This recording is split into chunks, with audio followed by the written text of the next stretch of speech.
Lewis on the phone with us right now, four-time Grammy Award winner and Rock and Roll Hall of Fame member and former member of the Eagles, now enjoying a solo career. Don Felder joining the show. Wow. Hey, Don. Don. It's a pleasure to be on the radio with you guys. How are you guys doing there? We're doing good, all right. man. We're calling because you're playing the August 8th show at the Ridgefield Playhouse. But Yeah, I love that place. We I know, played there, I think, 2-3 years ago. Yeah. Wow, what a rocking room that is. 500 seats, intimate. Really? It's great. I wanted to Yeah, ask. just a rocking crowd. We had a great time playing there, and just really wanted to come back. Excited to come back and rock your theater again. For folks who haven't seen you play before, can you let us in on just like a sample of your set list? Yeah, I do about 80% of the songs that I either co-wrote or toured, recorded with the Eagles. Obviously, songs like Fast Lane, Heartache Tonight, Hotel California, Already Gone. Those songs that, I was kind of key in being a part of, either on the record or in the writing, that sort of stuff.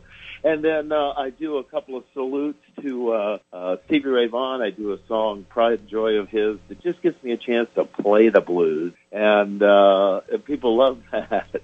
And then I do heavy metal, and I do a song or two from my past solo records, which I won't divulge which songs I'm going to do, because a lot of times there's surprises to people. They don't expect it. And here's a song, a blast from the past, or one of the songs that was on my last solo record called You Don't Have Me, which actually wound up on classic rock radio at #1 for 10 weeks, Nice. which was a big surprise to me. But anyway, it's a really fun, upbeat, rock and roll, high-energy show. By the end of the night, everybody's up on their feet dancing, having a great time with their cell phones out, videoing for their files, Hotel California, and having a great time. Don Felder joining the Ethan and Lou Show. Coming to the Ridgefield Playhouse, ridgefieldplayhouse.org for tickets and information. Don, we do a game called Rock Trivia when we have a big ticket to give away, and recently you were part of one of the trivia questions that we asked, and I wanted to know if it was actually true or if we were just spouting nonsense. Did you once give guitar lessons to Tom Petty?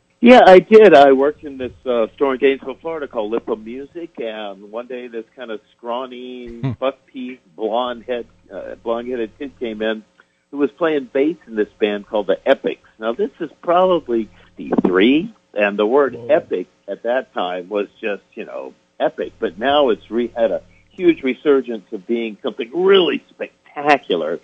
And Petty was in this band, he was playing bass, but he didn't want to play bass in front of the band. He wanted to play guitar. I thought it was much cooler, as well as writing. He was kind of playing piano and bass. And so he came and started taking guitar lessons from me. I taught him how to play guitar, the basic chords to get him started on stuff. I went out and saw his show 3 or 4 times with his band, helped his 2 guitar players kind of arrange how to play together. They were just flailing artlessly instead of one guy playing rhythm and one guy playing lead when the singer wasn't singing, So just kind of helped him out and became friends. And we would do the same fraternity parties down there on the weekends. I'd be in one frat house and he'd be playing his little band in another one. So, yeah, he was indeed one of my guitar students. I have heard about this Tom Petty guy. Look, while you were in the Eagles, were you ever the subject of any of Joe Walsh's practical jokes? Well, Joe used to have this thing called Cutout Man. This is before Photoshop and all that stuff. And he would go down to a magazine stand, and he would get these, wrestling magazines and all these, weird kind of photograph things. And he would cut out people's heads out of Polaroids. He'd go around and take pictures of people's Polaroid heads. Then he would put them together with all these mutated bodies and stuff. So, yeah, everybody was a victim of Joe's practical jokes at one time or another in Cutout Man. Sounds like he had a lot of downtime between shows.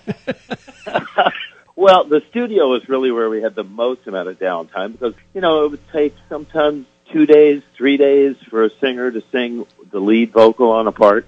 And so everybody else is just sitting around with nothing to do, watching Monty Python, doing different cutouts, playing pool, ping pong, just anything to kind of pass the time while we were working on records. I always wondered about the studio time.